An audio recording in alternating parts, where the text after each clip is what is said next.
Hi, my name is Kirk Guest and I'm the outside sales representative and temporary power specialist for Trinity Power at the BC branch. And today we're going to be covering the applications for the 100 amp stand-up and tabletop distribution panels. Although these panels can be used in a wide range of industries, its most common application is in industrial, commercial, and residential construction sites.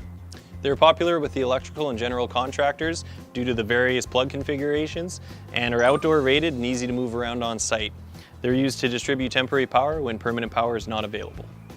These panels are used to help support the distribution needs of events, film studios, shutdowns and turnarounds of oil and gas facilities, pulp and paper mills, mines, really any facility that needs maintenance or emergency power.